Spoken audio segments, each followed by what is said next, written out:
Parliament ఎన్నికల సన్నాహక సమావేశంలో భాగంగా షాద్నగర్ నియోజకవర్గం ఎమ్మెల్యే వీర్లపల్లి శంకర్ ఆధ్వర్యంలో సమావేశం ఏర్పాటు చేశారు. సమావేశంలో భాగంగా ఉమ్మడి జిల్లా కాంగ్రెస్ అభ్యర్థి వంశీ చంద్రరెడ్డి మాట్లాడుతూ ప్రస్తుత రాజకీయాలలో చాలా మంది పదవి ఉన్నన్ని రోజులు సంపాదించడానికి కాక పేద ప్రజలకు నిస్వార్థంగా సేవలందించడానికి రావాలని సూచించారు. గతంలో కాంగ్రెస్ అధికారంలో ఉన్నప్పుడు సగటు సామాన్య ప్రజలకు సంక్షేమాలను అందివ్వడం జరిగిందని గుర్తు చేశారు. ప్రస్తుతం రాజకీయాలలో విలువలు సన్నగిల్లాయని ఆవేదన వ్యక్తం చేశారు. రాజకీయాలలోకి వచ్చేవారు విలువలు కాపాడాలని కోరారు.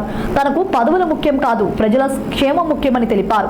అభిమానంతో ప్రజలు తనను గెలిపించాలని అభ్యర్థించారు. భారతదేశంలో ఉన్నటువంటి ప్రతి ఒక్క నిరుద్యోగి 25 సంవత్సరాలు దాటి డిగ్రీ గాని డిప్లొమా గాని పూర్తి చేసుకున్న ప్రతి నిరుద్యోగికి సంవత్సరానికి ₹1,00,000 జీతంతో ఉద్యోగ భద్రత కల్పించడం రావాలని భావించింది. మహిళలకి దేశంలో ఉన్నటువంటి ప్రతి పేద మహిళకి ప్రతి సంవత్సరము ₹1,00,000 మీ అకౌంట్ లో పడేటట్టుగా రాహుల్ గాంధీ గారు బాధ్యత తీసుకుంటారు. నిరుద్యోగులకి 1,00,000 జీతం ప్రతి సంవత్సరం, మహిళలకు ప్రతి సంవత్సరం ₹1,00,000 వాళ్ళ అకౌంట్ లో పడతాయి.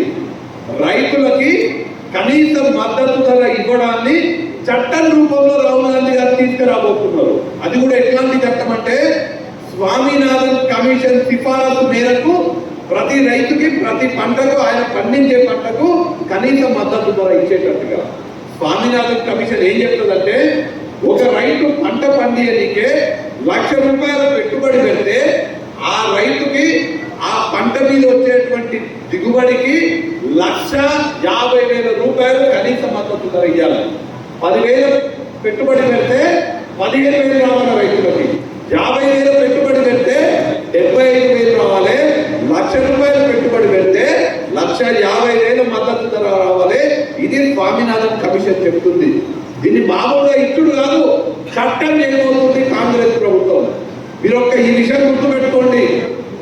దేశ చరిత్రల, భారతదేశ చరిత్రల రైతులకి ఈ స్వామినాథన్ కమిషన్ సిఫారసు మేరకు ఏదైతే కనీస మద్దతు ధర ఇవ్వడాన్ని చట్టంగా చేయబోతున్నారో, ఇంతకన్నా గొప్ప వరము, గొప్ప నిర్ణయము భారతదేశ చరిత్రల రైతులకు ఏది కూడా ఉండదు. నన్ను అడిగితే జవహర్లాల్ నెహ్రూ గారు ఆనాడు భారతదేశానికి ప్రాజెక్టులే ఆధునిక దేవాలయాలని చెప్పి బాట్రానంగల్ డ్యామ్ కానీ, నాగార్జున సాగర్ డ్యామ్ కానీ, శ్రీశైలం డ్యామ్ కానీ కట్టినప్పుడు ఎంత లాభం జరిగిందో,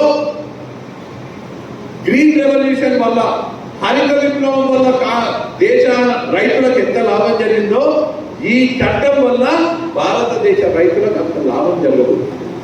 కనీసం మద్దతు ధర ఇవ్వడమే కాకుండా అందరికీ కూడా రైతులకి రుణమాఫీ చేసే, దేశంలో ఉన్నటువంటి రైతులందరికీ కూడా రుణమాఫీ చేయాలని కాంగ్రెస్ పార్టీ నిర్ణయం తీసుకున్నది. మీకు అందరికీ ఒక మాట గుర్తు చేస్తున్నా. యూపీఏ ప్రభుత్వం వచ్చినప్పుడు మన్మోహన్ సింగ్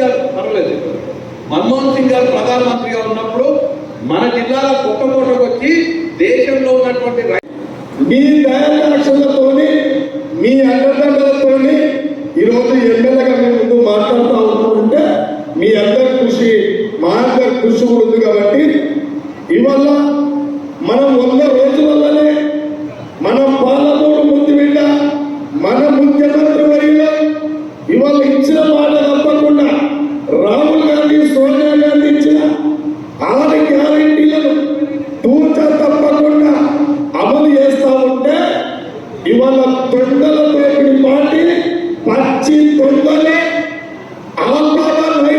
అన్నట్టుగా ఈ రాష్ట్రాన్ని అన్ని విధాలు చేసుకొని ఇవాళ దౌర్జన్యం, అవినీతికి పాల్పడ్డ పార్టీ అలా దిక్కుతోచని స్థితిలో ఉందంటే ఇవాళ రాష్ట్ర ముఖ్యమంత్రి వర్యులు ఎంత పని చేస్తుందో మనందరి తెలుసు, మీ అందరు తెలుసు. కాబట్టి ఇవాళ దేశంలో ఒక మతశక్తి పార్టీ ఈ దేశాన్ని పరిపాలిస్తుంది.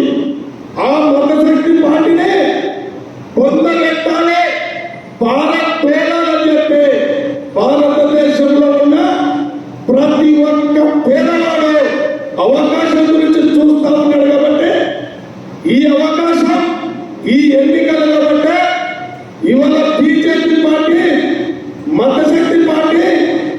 విచక్షణంగా ఇలా వివక్ష చూస్తా ఉంది. ఇవాళ విధ్వంస చేస్తా ఉన్నారు. మతాల మధ్య చిచ్చు, ప్రాంతాల మధ్య చిచ్చు, కులాల మధ్య చిచ్చు పెడతా ఉంది. కాబట్టి ఇవాళ ఉత్తర భారతదేశం కాంగ్రెస్ వైపు ప్రజలు మళ్ళీ కాబట్టి దక్షిణ భారతదేశంలో ఏమైనా అవకాశం ఉన్నదని చెప్పి బీజేపీ పార్టీ చూస్తుంది. కాబట్టి మనమందరం కూడా ఇవాళ శ్రద్ధ వహించి మన పార్టీకి ఇవాళ మంచి వ్యక్తిని కాంగ్రెస్ పార్టీ అభ్యర్థి వంశీ చంద్రారెడ్డి గారు ఒక గుణవంతుడు, ఒక పనివంతుడు, ఒక విద్యావంతుడు, ఒక నేతని మహబూబ్నగర్ పార్లమెంటుకు అభ్యర్థిగా ఇచ్చినట్టే మీరు అర్థం చేసుకోండి. వల్ల రాహుల్ గాంధీకి అత్యంత సన్నిహితంగా ఉండే వ్యక్తి ఇలా వంశీ చంద్రారెడ్డి గారు. కాబట్టి ఇవాళ ఏ విషయమైనా మనకు తెలుసు. మన ప్రాంతంలో ఎన్నోసార్లు బాబుబాబు ముఖ్యమంత్రి, మాజీ ముఖ్యమంత్రి ఇలా గుర్తు చేసుకొని లక్ష్మీదేవి